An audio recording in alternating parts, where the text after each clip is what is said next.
We have always been here. On the liminal outskirts, as we sway between marginalization and partial integration, my people have been here since the beginning. We have been called many names, some of which you'll hear today. A community of shapeshifters and atypicality, we have existed anywhere there is humanity of any kind. Bound together through the centuries, not by blood, but by the variability of our bodies and minds.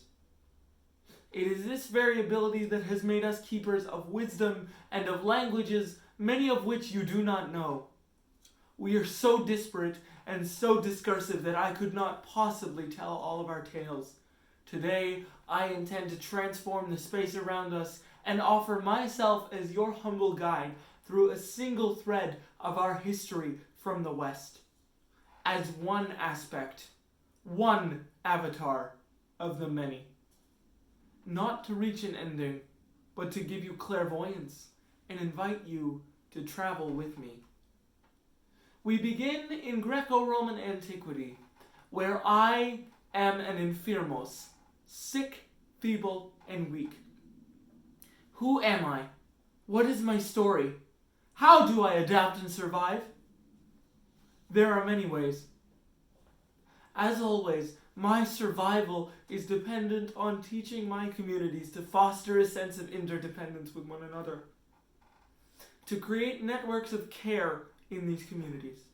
My birth may have been labeled as monstrous in Greece, or as a prodigia in Rome, a beastly warning from the gods of their wrath if people did not change their ways. I may have been sacrificed to atone for the sins of the village, or raised as a diviner and fortune teller. My atypical body might have been seen as blighted with immorality, and my atypical mind as possessed by demons. For certain, I am a simple beggar worthy of pity and charity, even maimed further by others to increase charities given to me. You may have seen me purchased in the monster markets of Rome by the rich and wealthy elite to serve as a living talisman to ward off the evil eye. Or you might have even seen me fully accepted as a jester and confidant of the imperial court, with a silver tongue ready to dole out mockery as much as I received it, in a time when it was not seen as improper. Now, travel with me to the Middle Ages. The first and foremost point you might see is the relationship between disability and sin.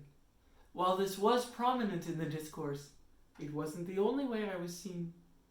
There's always agency for the disadvantaged to resist and manipulate how they're seen in society. Yes, it's true that I was used as a prop to facilitate the miracle work of the saints in the Christian tradition, but I also existed at the very hearts of communities, creating a network of interconnectedness, bringing us all together. These communities would fashion specialized crutches or hand trestles to help me get around, and even the power of these devices was recognized.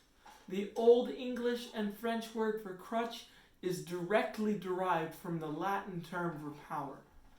I might have even rationalized my chronic pain as a gift from God Himself to create a shared network of experience and help my community.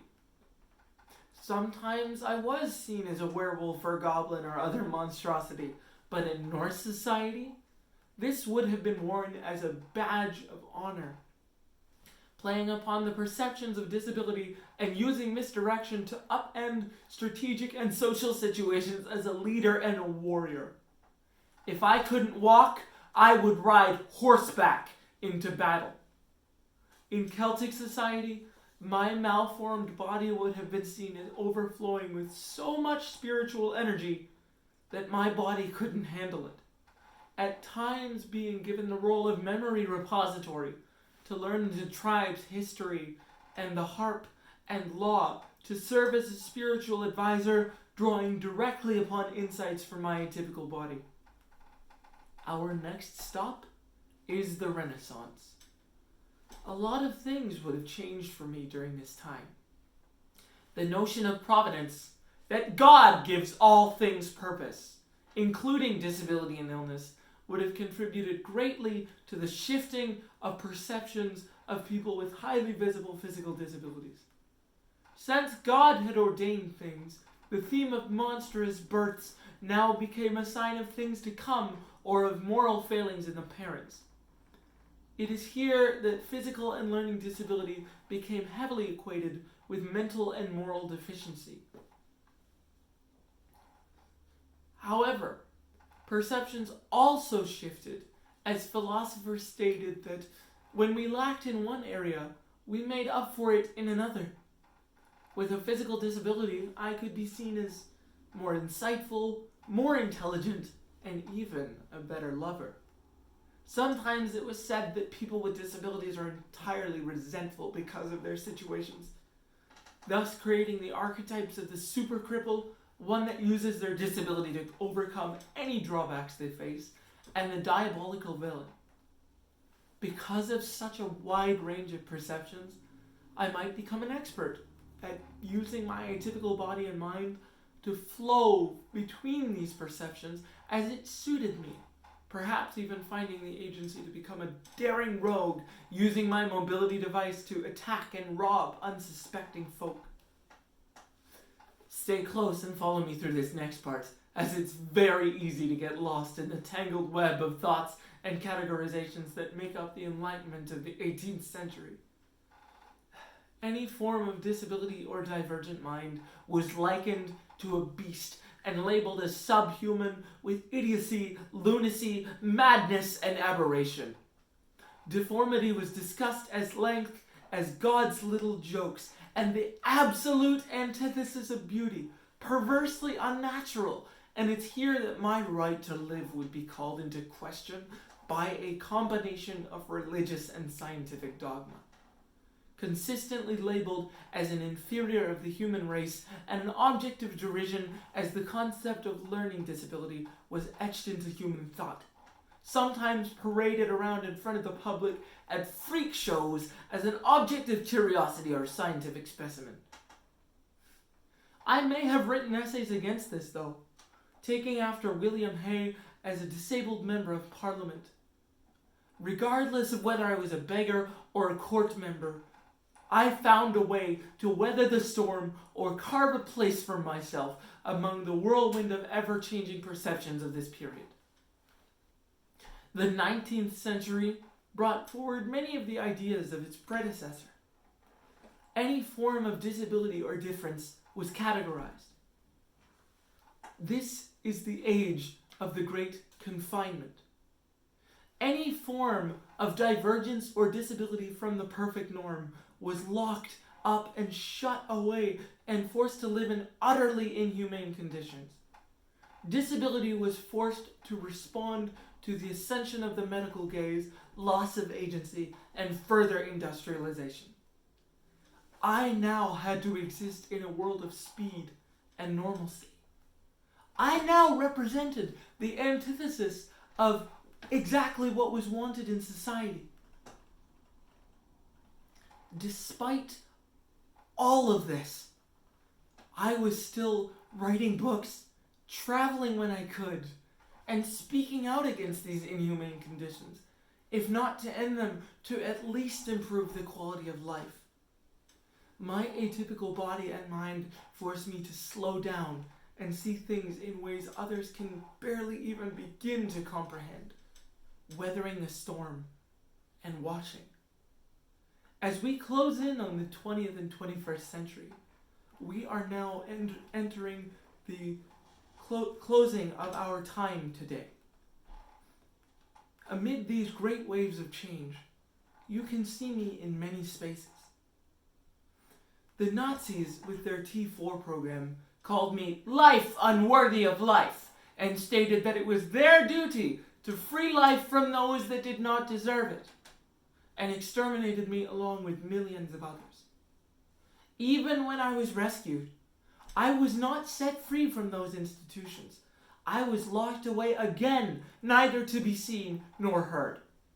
Some of these relics still operate today. And even as the physical walls come down, I find that they're still pressed up against me. Society still seeks to pathologize, sequester, and separate from the norm. But you can also see me standing in proud opposition to these norms, as I have always done. Passing disability rights laws, creating pride movements and organizations to shape the world around me. I am here, I am resilient, and it is our turn to shape the future. When you look at me, what do you see? Do you see a beastly warning from the gods, the embodiment of sin, a demon incarnate, or a fairy-born changeling?